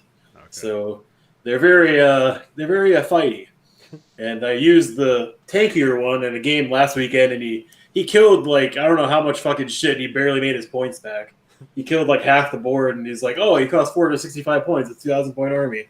Does, It's like, "Oh, he killed 6 artillery guns and 20 orc boys. How much is that?" Like, "Oh, almost 500 points." is there a weird faction in 40K that are like pacifists and like they technically never kill anybody? No. Okay, just wondering.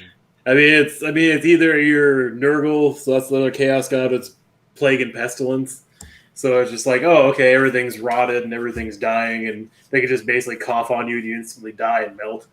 But then there's like Slanesh, just basically strap on dildo demons that fuck you to death and tear you Oh, apart. The god- Cenobites. yeah, the god of excess and lust, and that's what tore the space elves down. It's because they became god of it, or they became excessive. We have such wonderful things to show you.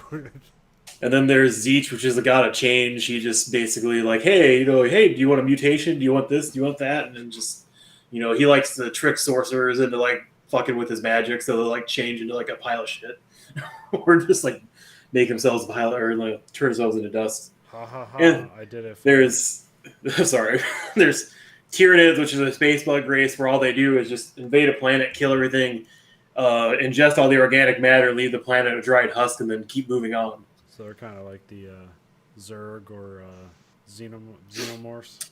It's funny you should say that because I didn't know till now StarCraft, one of the most popular games of all time, was supposed to be a Warhammer 40K game. Yeah, yeah. And they rejected the license because they're like, oh, nobody will go for that. And it's like, yeah, you fucking morons. And now they're trying to get so deep into video games, like, oh, people want video games. Like, yeah, they wanted video games before, too. But it's like, oh, okay. So, yeah. This computer thing wasn't going to last. Yeah, this is a passing fad. Nobody thinks that's going to happen.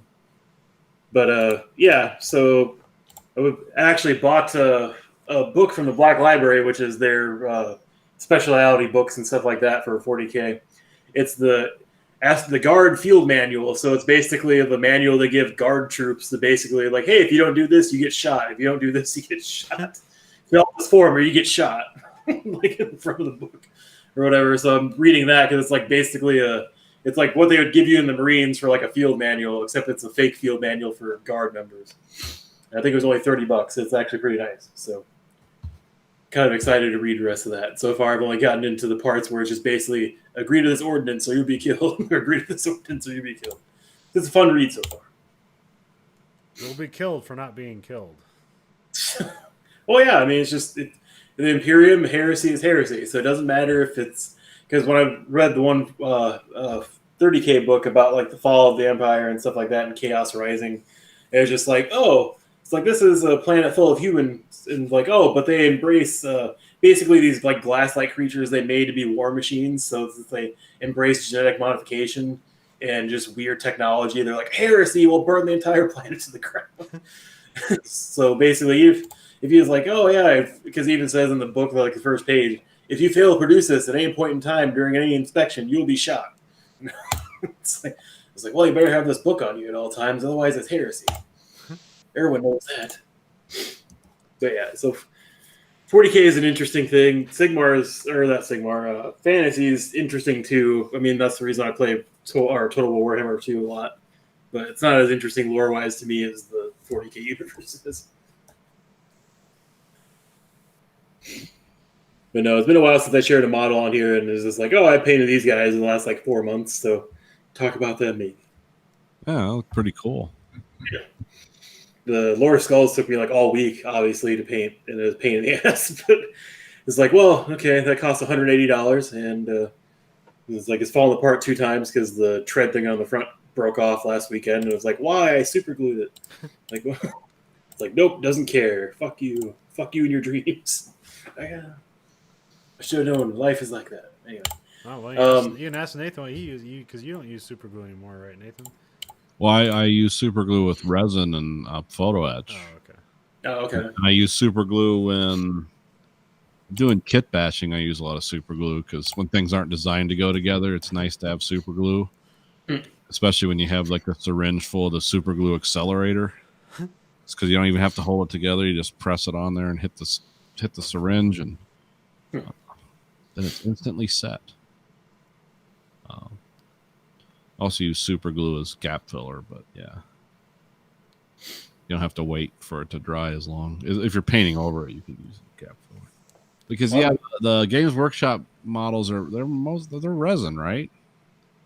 Well, okay, so Forge World and some of their older stuff is resin.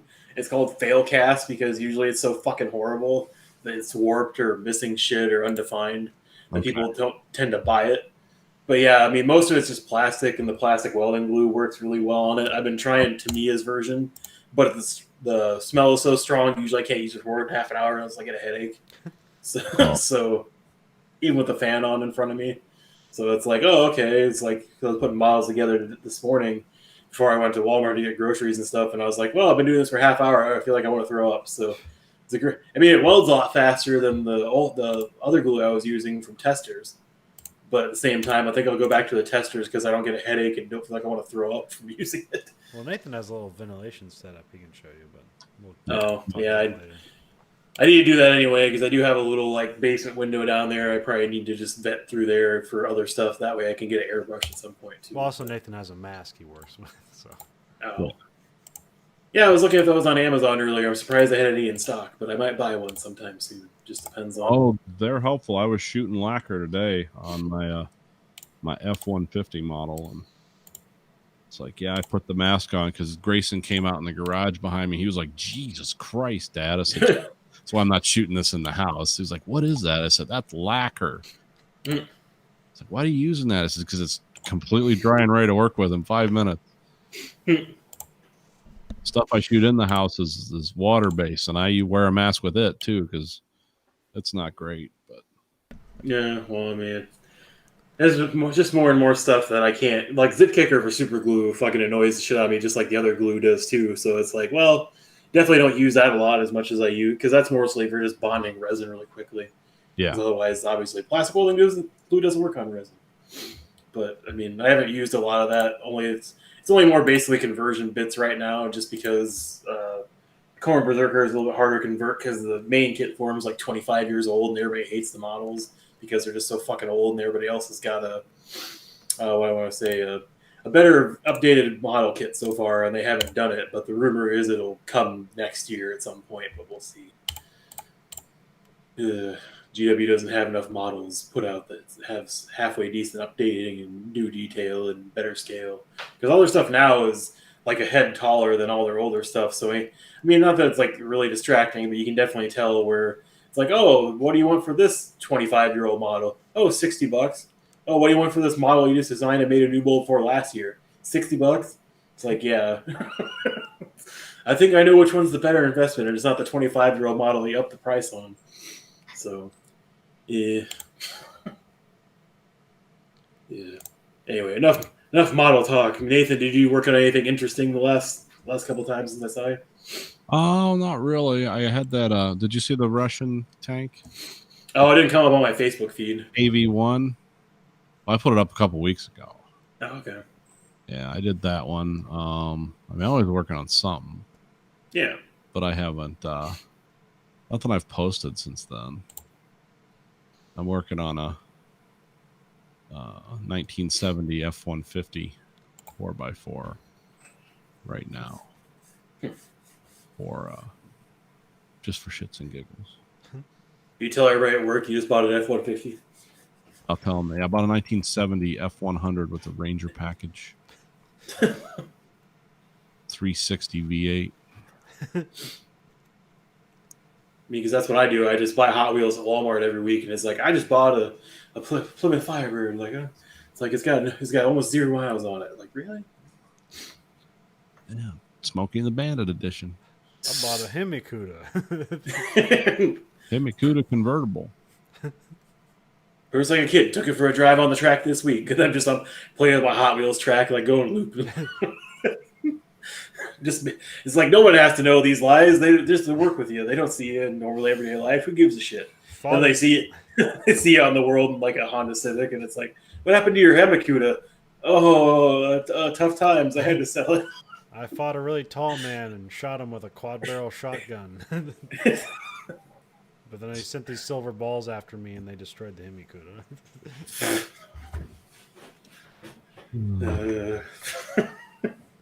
All the real life lies I can make myself sound more interesting at work. I never do it because I'm too much of a pansy. Just Yeah. Who doesn't want to be the liar at work? well, I mean, it doesn't really matter. Nobody there likes me anyway, so I mean, I'm not losing anything by doing that. But at the same time, it's like technically probably shouldn't do that. But, I mean, I run into the woman I hate a lot at Walmart occasionally. Not that she would know what car I drive since it's inside Walmart, but at the same time, it's like, maybe not do that. Probably not as good. So, yeah. Plus, I don't want to make my life too interesting because nobody will believe it if it gets really interesting. Like, I just bought a new house. It's Barbie's dream house, but nobody has to know that. Got 5 bedrooms and 3 bathrooms. It's like, oh wait, Barbie's dream house doesn't have any bathroom. Shit, where the hell does she shit? Does she go outside in the yard? Like, Nah, she has no bodily functions. She doesn't eat. She just stays thin forever. That's how you say that then. Where's my BBW Barbie? Well, because the woman that cut my hair today, good God, like that's the kind of woman my cousin goes out with. He was an electrician. Like he just finds like the most Jersey Shore looking motherfucker in the room, and just like, you're beautiful with that 5 pounds of makeup and all that hairspray and long nails you can kill a man with. Like, it's like I don't know why people ask you out all the time. I remember when I had some gal at work ask me, because I was in there's one guy that's like my union rep, and I show him all the models I build because he's interested. He just likes to see what I've done lately, and she was like asking me how you paint those. I said, well, I use an airbrush, and I said the brush techniques for some of the weathering and stuff, and she's like, oh, well, she like knew about airbrushes. I said, yeah, I got a Pash Model 8 and a Pash Talon. She's like, oh yeah, I use the Model 8. She's like, oh, you build models? Like, no, it's for makeup. Airbrushing makeup on yourself. It's like, whoa, that would be different. It's like, no, it's actually, I came home and looked it up. It's like, no, it's the same technique. You're just using it on yourself. It's like, oh, that's weird. And liquid makeup's expensive. Like that you shoot through an airbrush. Like it's not cheap, but you get a lot of coverage out of a very small amount. But Yeah. if I was doing something where I had to paint my body every day, I don't know. That sounds weird to me. You're the world's biggest Detroit Lion fan. You need to paint yourself in blue and silver. Blue and silver, yeah. I blew myself. With automotive paint, not with the right paint. Adam, here it's a game. I'm blind though; I can't see it, but I can hear. I can hear the excitement in the air. I can hear we're losing. My skin's burning, but man, this is good. Devotion. Oh, well, that's all I got, guys. Should we celebrate LeBron James for him making his 10th final appearance? Oh, is this his last final appearance? No, he's just made 10 finals. Oh, well, that's cool. I guess I didn't know they were in the finals. I just Yeah, they're up 2-0 against the Heat. oh okay, that's How's pretty the good. viewership been? Being as we have like multiple playoffs. Isn't baseball in their playoffs mode now too? Yep, hockey just finished, and now you got the NFL out there. So yeah, it's just full of sports right now. How's the ratings been? I haven't heard. Good as far as I know. Oh, okay, good. Oh, it's been weird because they've been saying the NFL's down, but it's like, your viewership's down from 16 million to 14 million, and it's like apparently that's a horrible failure. Yeah, well, someone who's whose son is a real big fan of that. I'll tell you, he gets mad when he hears that. He's like, "Well, the racists are saying football's going away this year." I was like, "Yeah, well, they've been saying that for the last 2 years, so fuck them." It's like, "Oh yeah, they say the numbers are way down," and it's like something like Conlon just said. It's like, yeah, we went from 16 to 15 million. Doesn't mean the whole league's going to fold up. No, because there's a general decline in viewership anyway, so Yeah. so it's probably in line with the general decline of viewership. So. The decline of Western civilization and our values. As we know it. No. Well, no, it's just that people now people get to just do on-demand stuff. It's like, I'm gonna watch it whenever the fuck I want. I don't care when your fucking game is on.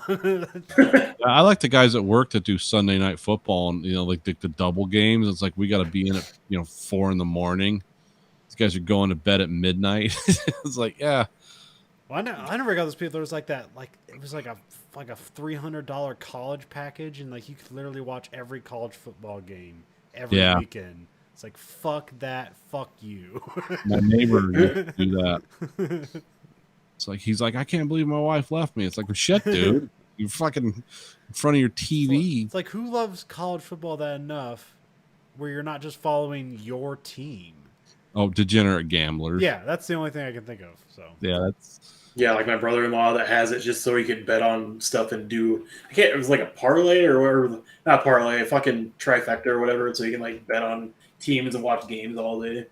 Yeah, that's who's doing that, is gamblers and people that everything is some kind of stake in the money. Yeah, so LeBron James has been to 10 finals. He only missed he went to 8 finals in a row. Or no, 9 finals in a row, and then he got hurt last season, and now he's back again. So this will be his third team that he's brought to the finals. So it's pretty amazing.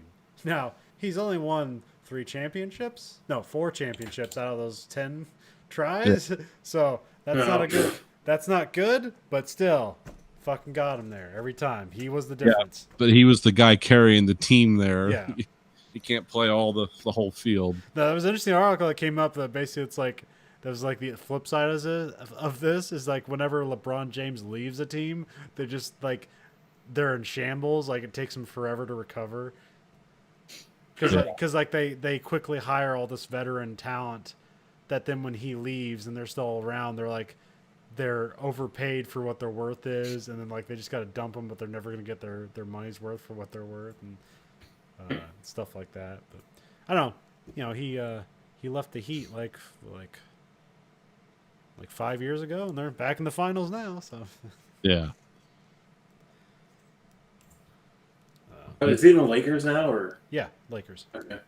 I don't follow NBA enough to know what team he actually plays for. So. Yeah, this is the first time he's played for a Western Conference team. So.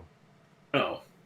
Because usually, like the Western Conference is usually the dominant conference for like the for forever essentially, for like 20 years. It's like the Western Conference was always usually the better team because you had like that Lakers run with Kobe and Shaq, which was like 4 years in a row, but they lost the last one against Detroit, and then you had the Spurs. They won like 6 championships in there every other year. And then you had like the Warriors go in there. So like you only had like you had the 2 Heat championships. 3. No, 2.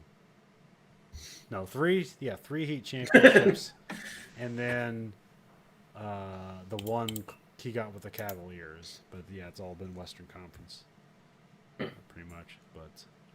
Well, because I mean, are the Denver Nuggets like good every year, or are they not? They've been good anymore? lately. Usually the Denver Nuggets are not a very good team. But yeah, I don't know. I haven't really been following. Like I said, I haven't been following basketball that closely. It's just kind of like. But I don't know. Like sometimes I pay attention to LeBron James just because he's like basically my age. So it's like he's my contemporary. Me and LeBron James, same level. How do I measure up? It's just him and Mark Zuckerberg and me. Look at my generation doing it. I mean, it seems like a recipe for maybe disappointment, but I mean, I wouldn't see the harm in it. I mean, I guess it just depends on your definition of success and how you compare yourselves. It's like, are you both the same height? Yeah, that's a lot closer. It's like, are you both the same net worth? No. There was a weird. I was listening to the Doughboys, and there was like this suddenly a dark segment where he's like, they're talking about eating at Waffle House, and it's like, and he's like made this analogy. It's like, well, what's gonna take the gun out of your mouth? And he's like, maybe Waffle House. Like, do I kill myself? I'm like, no, it's a Waffle House. And then the guy's like, is he gonna stop committing? Is he not gonna commit suicide because of Waffle House, or is he just delaying his suicide? He's like, oh no, once he's done with the Waffle House, he's gonna blow his brains out. Waffle House. Yeah, who's my contemporary guy? Oh, Alex Jones. The exact same age as me. It's like, well, who's doing it better? Who's having more fun? Probably him. Then I think Rey Mysterio Jr. is your age, so Who's that? he's a wrestler. Oh, okay. Yeah, I was gonna ask who that was too, because I'm like, I don't know. I would say he's a very famous wrestler, but apparently not, so never mind. Well, he'd be famous if we knew who the hell he was.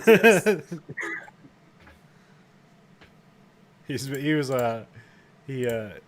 He's been wrestling since he's been on TV wrestling since I think he was 19. Oh, okay. Like he was on WCW, like Nitro, like back in the early 90s in the cruiserweight division. His guy never really gets his due because he's like really small, but he's an amazing athlete. So. Oh, good. And he got that cool Colombian like spinal stem cell treatment. So he kind of he was like losing his luster. It's like, he lost a step, and then he got that shit, and he's like, holy shit, Rey Mysterio's back. It's like Thanos when he got the final stone. All right, guys. This week for the American Greed Factory podcast, this is Nathan. This is Colin. Andrew. Goodbye, America.